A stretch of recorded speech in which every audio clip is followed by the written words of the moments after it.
lariat. My spider senses are starting to tingle. Wonder what kind of a scene I'm getting into.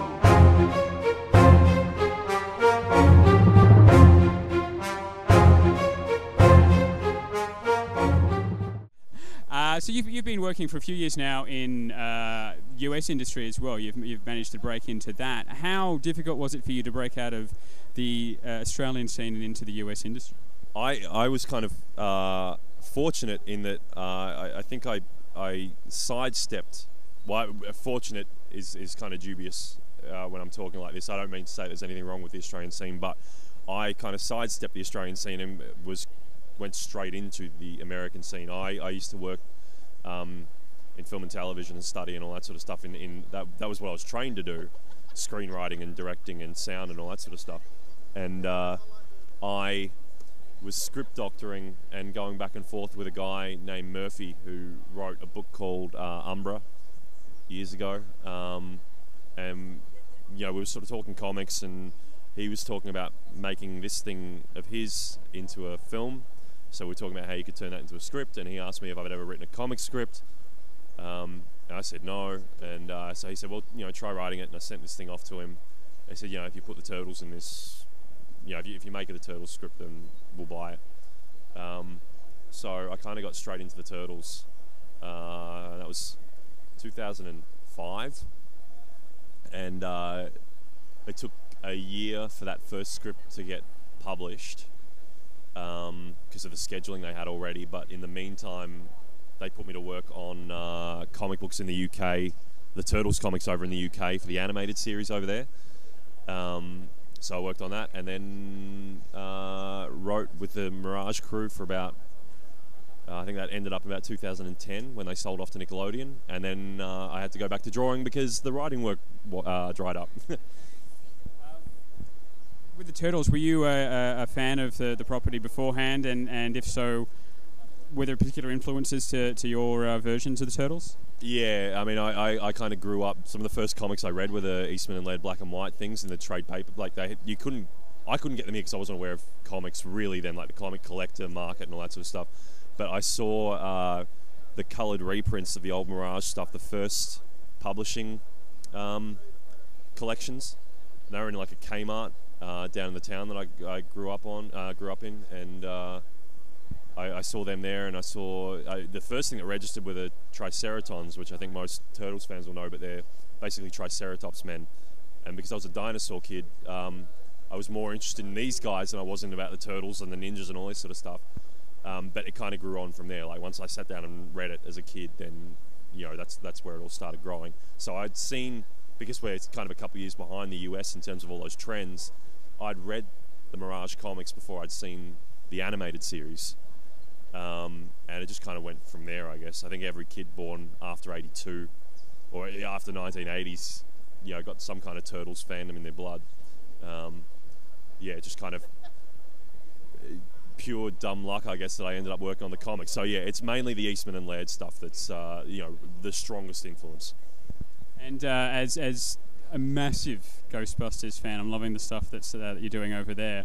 And so how did that property come about for you? They asked me.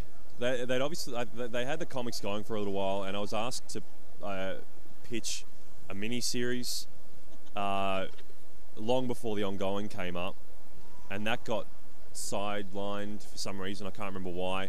And it was just after the game. It was going to be following on from the video game that came out in 2009. So I was still working for Mirage at this point. And then it went on hiatus.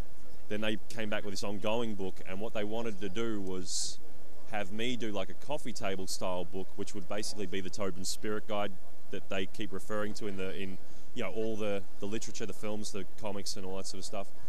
And I was basically sitting down and drawing all the ghosts and monsters and everything that appeared in the cartoon shows, the video games, the comics, everything up to that point. And then IDW, I think, decided it just wasn't financially viable or feasible, whatever. And then they put me on the ongoing book in the backups to try and appropriate some of the stuff I'd done so they could still publish it. But yeah, I kind of stopped working on the Ghostbusters books with issue 13, I think. But yeah, I think since then it's gone on a pause and then come back with a second season. So it's coming along now. So one of the big successes you've had was the possible campaign for Sebastian Hawks. So that's coming up soon with Greg McLean. Can you tell us a little bit about that? Yep. There was a delay in it there because of the production on Wolf Creek 2. They had to go out into the desert for a few months and film that one. So we had to kind of go into a holding pattern for a little bit. And I've had a few people kind of ask about it. So I guess if they hear it here, then now it'll kind of be out there and clear. Yeah, we're back to work on it. There should be a short story hitting very soon. We tried to get that one out earlier, but my work schedule and Chris's work schedule both kind of, commitments to other projects that had existed prior to Sebastian Hawks kind of had to take priority for a little bit. And the short should be hitting soon, and the new timeline for the book, I think, is early 2014 now. But we'll be slowly sort of feeding things out. I think we're going to be feeding chapters out digitally to people now. So as they're done, they'll sort of come through to folks. And then at the end of the day, there'll be a completed book. So anyone who got the PDF, I think, will get the digital versions as well. And in between now and then, you've got some Silent Hill stuff coming up. Is that right? Well, yeah, not really anymore though. That just very recently, actually, I found out that wasn't going ahead. It had been. I was supposed to start that. I got that job back in November last year, and it was supposed to start, I think, by the start of this year. And there were, I think, delays in terms of contractual agreements between Konami and us. I was never quite sure what it was, but yeah, it just went on hold for a bit, and the process just kind of dragged out too long. And I've since been offered jobs at Image and other books. And they were there, and I've got to pay rent and eat, so I had to take these other jobs in the meantime. So I'd still like to do Silent Hill, but it needs to be kind of done around the schedule I'm working to now, because Hoax Hunters is kind of priority one. Doing the art for that, and then Sebastian Hawks and a book I'm doing with Doug Holgate as well. Fantastic. Thanks for your time.